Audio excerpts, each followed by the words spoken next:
Hello viewers, welcome to the Telugu report. This is Sanjay Surya. This is Sahan. మరి ఈనాటి ప్రధాన వార్తాంశాలు ఏంటో చూసే ముందు ఎమ్మెల్సీ తీన్మార్ మల్లన్న ప్రభుత్వం నిర్వహించినటువంటి బీసీ కులగణనకు సంబంధించినటువంటి సర్వే రిపోర్టు మీద చాలా తీవ్రమైనటువంటి విమర్శలు చేసిండు. చాలా తీవ్రమైనటువంటి పరుష పదజాలంతో మాట్లాడిండు.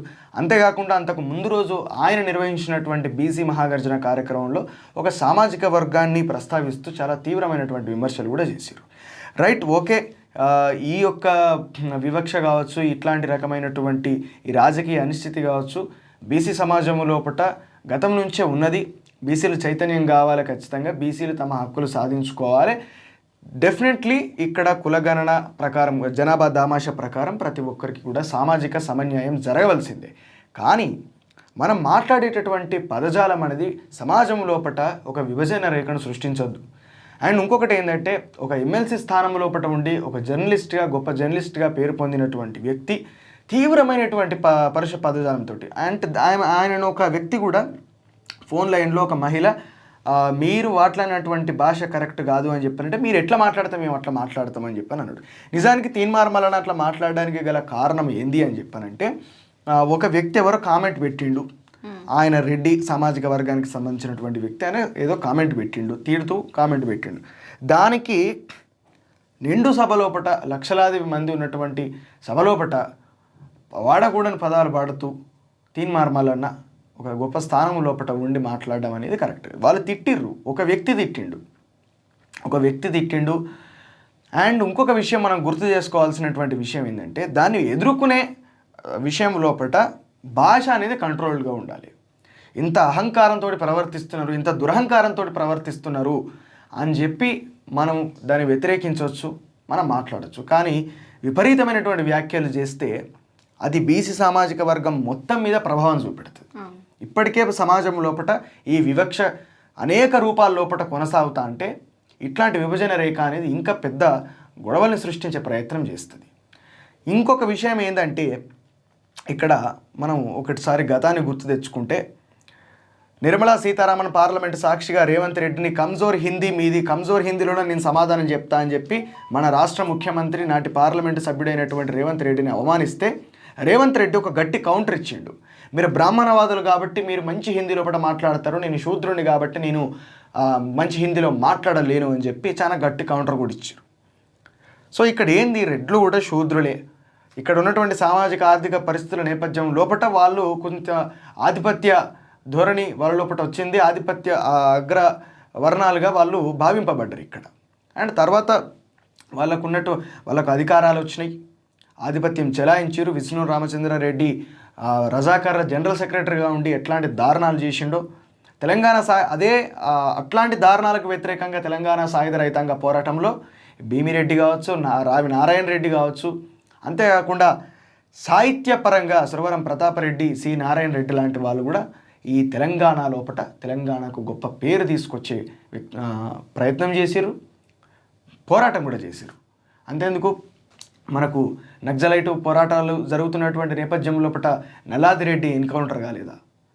కాబట్టి ఇక్కడ ఏంటంటే, సామాజిక వర్గం నుంచి వస్తున్నటువంటి వాదము తప్పు. బ్రాహ్మణవాదం ఏదైనా సరే బ్రాహ్మణీయ భావజాలం నుండి వచ్చినటువంటి ఆ నిచ్చెనమెట్ల కుల వ్యవస్థే కాబట్టి ఆ ధోరణిని మనం వ్యతిరేకించవలసిందే. దానికి కూడా ఒక పద్ధతి ఉన్నది. డెఫినెట్గా ఆధిపత్య ధోరణిని, ఈ ఆభిజాత్యాన్ని ఖచ్చితంగా మనం వ్యతిరేకించవలసిందే. కానీ దానికి ఒక పద్ధతి ఉంటుంది, దానికి ఒక భాష ఉంటుంది. మీడియా లోపల ఉన్నప్పుడు, ఒక గొప్ప గౌరవనీయమైనటువంటి స్థానం లోపల ఉన్నప్పుడు, కొన్ని లక్షల మందిని కూర్చోబెట్టి మాట్లాడగలిగేటటువంటి శక్తి ఉన్నప్పుడు ఖచ్చితంగా మనం అదుపులో పెట్టుకుంటే చాలా మంచిది. నోరు మంచిదైతే ఊరు మంచిదైతే అన్నటువంటి సామెత మీకు కొత్తగా చెప్పాల్సినటువంటి అవసరం లేదు. పెద్దలు తెలంగాణ భాష లోపల పండిపోయినటువంటి వ్యక్తులు కాబట్టి మీరు ఖచ్చితంగా దీని గురించి ఒకసారి ఆత్మ విమర్శ చేసుకుంటే, ఆత్మశోధన చేసుకుంటే మీకు అర్థమవుతుంది. బూతులు తెలంగాణ లాంగ్వేజ్ కాదు.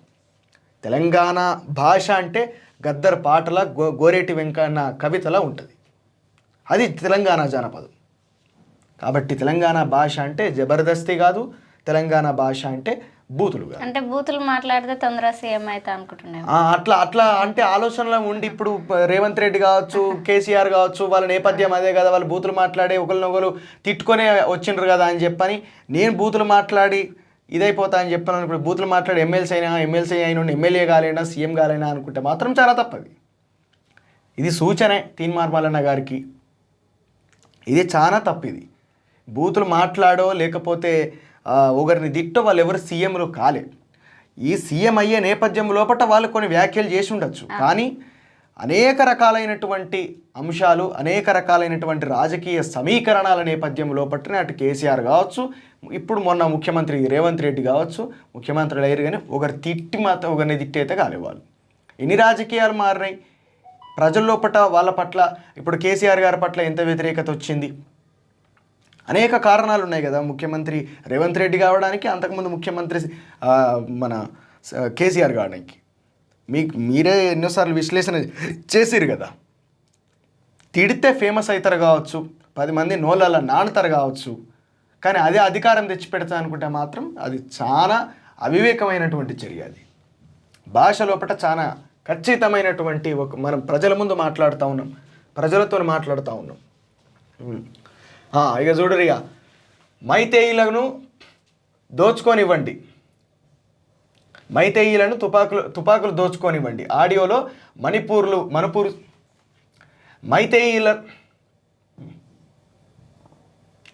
మైతేయులను తుపాకులు దోచుకొనివ్వండి. ఆడియోలో మణిపూర్ సీఎం బీరేన్ ఆదేశాలు. ఆడియో క్లిప్లకు ట్రూత్ ల్యాబ్స్ ఫోరెన్సిక్ పరీక్ష.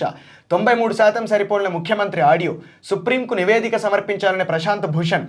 హింసాగ్నికి ముఖ్యమంత్రి వ్యాఖ్యల ఆజ్యం. సుప్రీంకోర్టులో కోహూర్ సంస్థ పిటిషన్. మార్చి 24కు వాయిదా వేసిన ధర్మాసనం.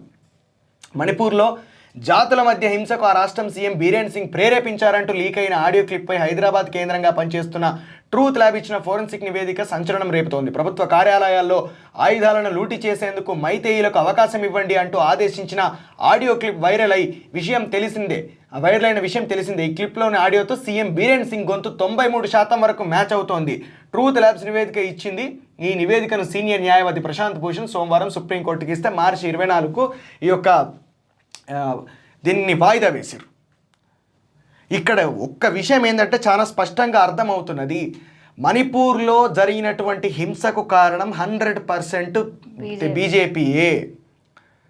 మణిపూర్లో అత్యంత క్రూరంగా, దారుణంగా తాలిబాన్ల దగ్గర కూడా ప్రపంచంలో ఎట్లాంటి దేశంలో జరగని విధంగా వందలాది మంది ఒక స్త్రీని నగ్నంగా ఊరేగించినటువంటి సంఘటన జరగడానికి కారణం ముఖ్యమంత్రి డబల్ ఇంజన్ సర్కార్ బీజేపీ పార్టీ మాత్రమే. భారతీయ జనతా పార్టీ ఆదేశాల మేరకే మైతేయులను, ఎవరైతే అక్కడ అగ్రవర్ణాలుగా ఉన్నటువంటి మైతేయులను, కుకీలను దోచుకోవడానికి, కుకీలను హింసించడానికి, చంపడానికి ప్రభుత్వ కార్యాలయంలో ఉన్నటువంటి ఆయుధాలను, అంటే పోలీస్ స్టేషన్లో ఉన్నటువంటి ఆయుధాలను దోచుకోనివ్వండి అని చెప్పి ఆదేశాలు జారీ చేసింది స్వయంగా రాష్ట్ర ముఖ్యమంత్రినని ఆ ఆడియోకు సంబంధించినటువంటి ఫోరెన్సిక్ ల్యాబ్ రిపోర్టు 93% కన్ఫర్మ్ చేస్తూ ఉన్నది. కాబట్టి ప్రజలు అర్థం చేసుకోవాలి, భారతీయ జనతా పార్టీ రాజకీయ అధికారం కోసము రెచ్చగొట్టడానికి, ఎట్లాంటి విధ్వంసానైనా సృష్టించడానికి వెనకాడదు. ఇక్కడ ముఖ్యమంత్రి స్వయంగా హింసను ప్రేరేపించిండు. అంతకుముందు వీళ్ళ అదృష్టం బాగుండి బయటపడ్డరు, కానీ గుజరాత్ లోపట అప్పుడు మోడీ ఆడియోస్ కూడా లీక్ అయినాయి. మోడీ పోలీసులను మీరు ఏం చేయకుండా హింస జరగనివ్వండి అని చెప్పినటువంటి ఆడియో ఎప్పుడే గుజరాత్ ముఖ్యమంత్రిగా నరేంద్ర మోడీ ఉన్నప్పుడు కావాలని చేయించింది. పోలీసులు సైలెంట్గా ఉండమని చెప్పి మాట్లాడినటువంటి పరిస్థితి అప్పుడు. ఇది దారుణమైనటువంటి విషయము. కాబట్టి దీని గురించి మనం ఖచ్చితంగా ఒక్కటి అర్థం చేసుకోవాలి ప్రజలు. ఇక్కడ రాముని గురించి కానీ, అయోధ్య గురించి కానీ, అంతేకాకుండా అనేక విషయాల పట్ల బీజేపీ రెచ్చగొడుతున్నటువంటి తీరు ఏదైతే ఉందో, ముస్లింలకు వ్యతిరేకంగా కావచ్చు, భిన్నత్వంలో ఏకత్వాన్ని దెబ్బతీసేటటువంటి ప్రయత్నం కావచ్చు, సామరస్యంగా ఉన్నటువంటి సమాజాన్ని విచ్ఛిన్నం చేసేటటువంటి ప్రయత్నం కావచ్చు, అన్ని రకాలుగా రాజకీయ అధికారం కోసం జనాన్ని ఎట్లా విడగొడుతుందన్నటువంటి విషయాన్ని మనం గమనించాలి. బీజేపీ వస్తే ప్రజల బ్రతుకులు బాగుపడవు, వాళ్ళ అధికారం మాత్రమే బాగుపడుతుంది. అంబానీ, అదానీ లాంటి వ్యక్తులకు మాత్రమే వాళ్ళు ఆస్తులను పెంచుతారు, వాళ్ళకు మినహాయింపులు ఇస్తారు, వాళ్ళకు రాయితీలు ఇస్తారు, లోన్లు మాఫీ చేస్తారు. అట్లా కాబట్టి ప్రజలు ఈ విషయం అర్థం చేసుకోవాలి. వాళ్ళు ఎదుగుతారేమో కానీ పబ్లిక్ ప్రజల ఇప్పుడు ఉంటారా అప్పుడు ఎందుకుంటారు. అందుకే ప్రజలు ఖచ్చితంగా ఈ మనోభావాలకు దెబ్బతిన్న ఈ వీటికి వీటికి కాదు, వీటికి లొంగకుండా అసలు సంగతి ఏందనేది అర్థం చేసుకోగలిగితే బాగుంటుంది.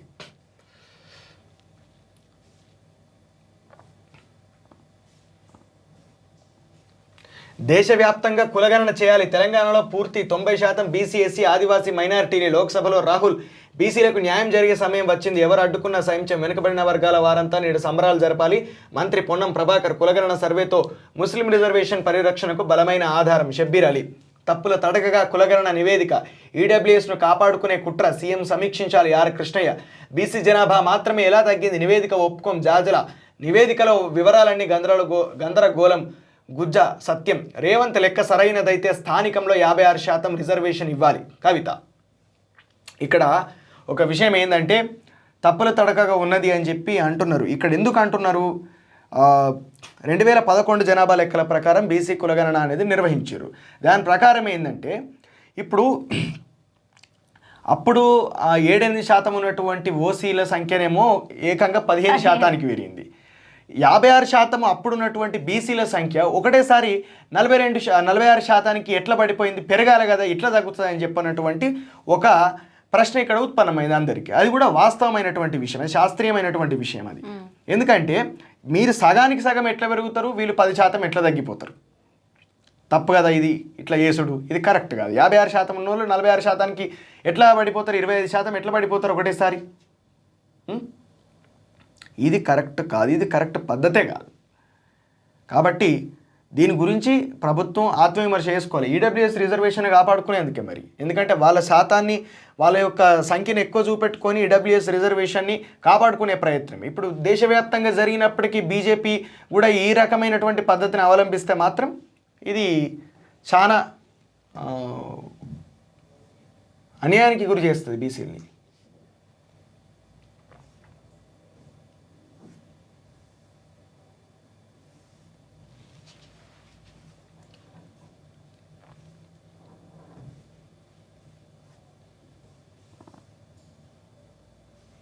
ఇక్కడ ఇంకొక వివాదాస్పదమైనటువంటి వార్త ఏమిటంటే మల్లికార్జున ఖర్గే చాలా ఒక తీవ్రమైనటువంటి వ్యాఖ్యలు చేసినారు. ఇది అంటే దీన్ని ఎట్లా తీసుకోవాలి? చేసినటువంటి వ్యక్తి మామూలు వ్యక్తి కాదు, ఆయన కాంగ్రెస్ అధ్యక్షుడు.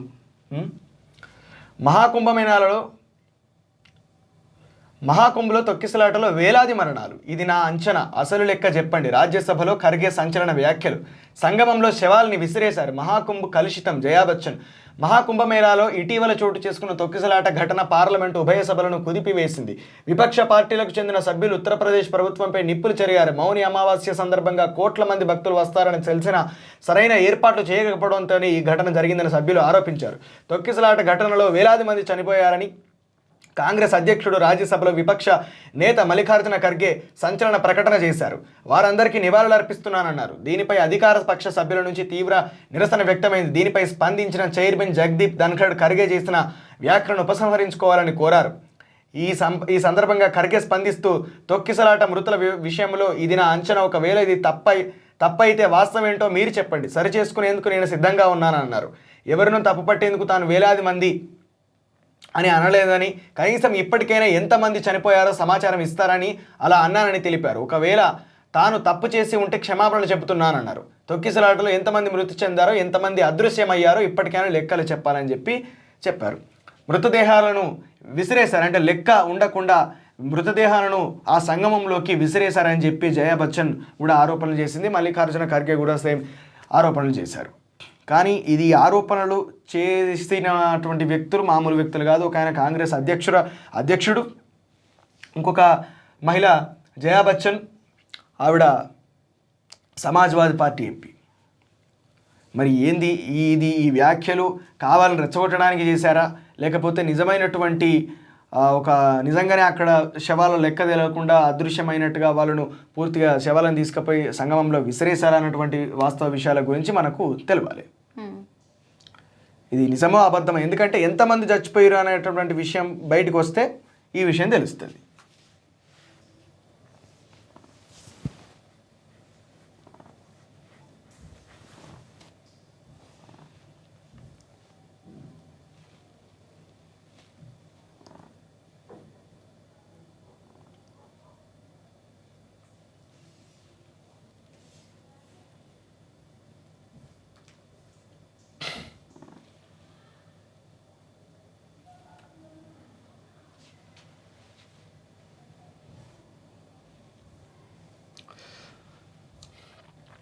ఆర్థిక విధ్వంసానికి గురైన ఏపీని ఆదుకోండి. 16వ ఆర్థిక సంఘం చైర్మన్ అరవింద్ పనగడియతో సీఎం చంద్రబాబు భేటీ. రాష్ట్ర పరిస్థితులపై 2 గంటల పాటు సుదీర్ఘ చర్చ.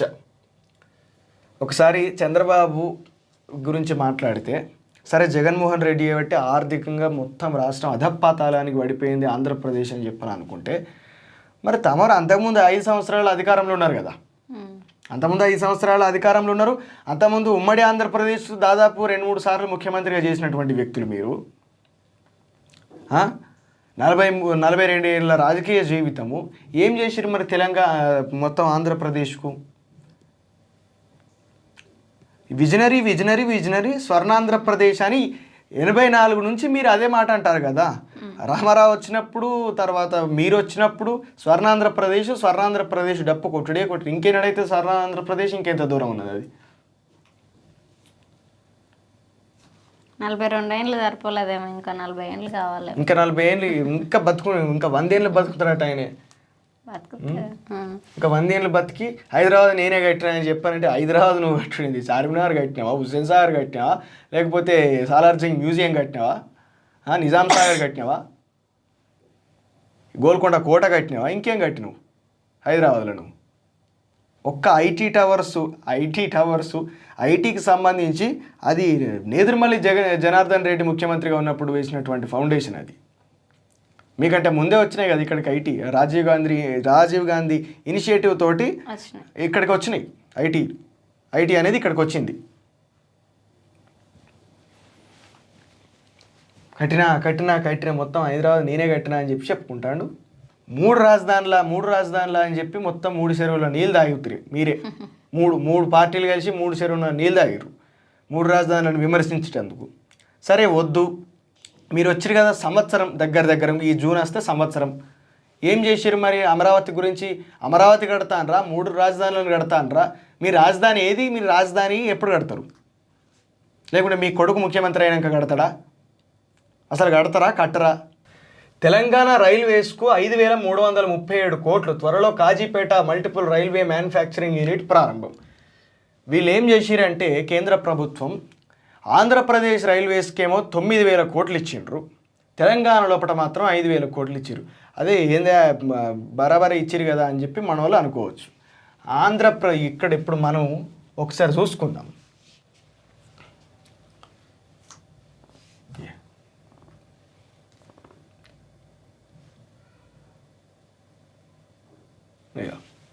ఇక్కడ ఇది తెలంగాణ రైల్వే లైన్ మ్యాప్.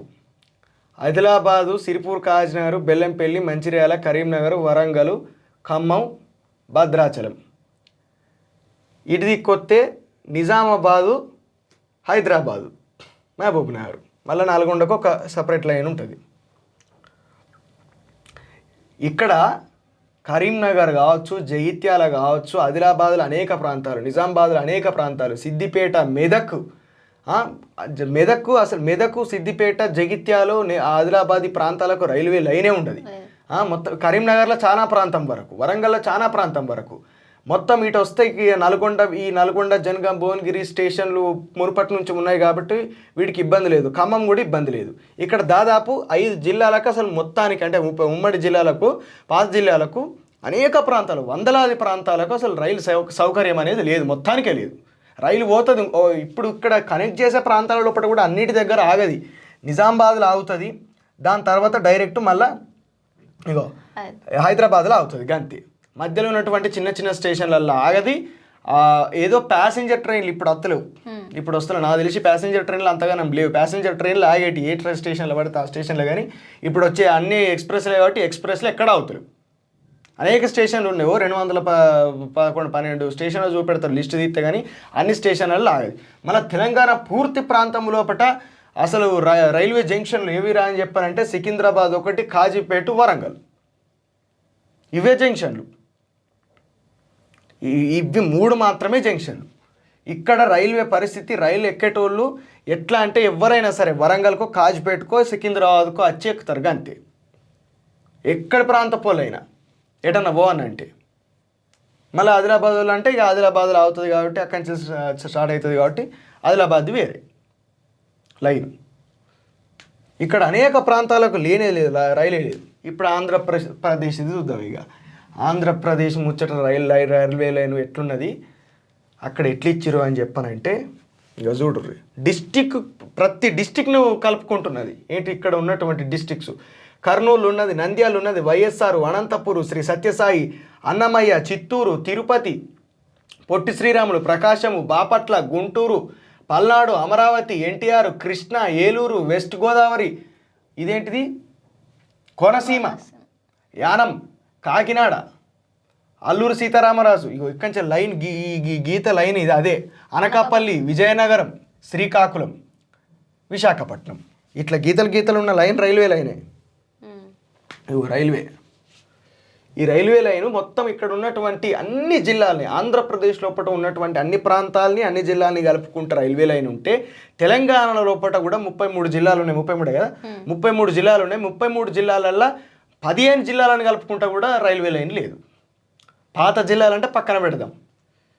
ఇప్పుడు దానికి 5,000 కోట్లు ఇస్తే కాజీపేట్ల మ్యానుఫ్యాక్చరింగ్కి, రైల్వే కొత్త లైన్లకు ఎప్పుడు ఇంకా అవకాశం ఇస్తారు?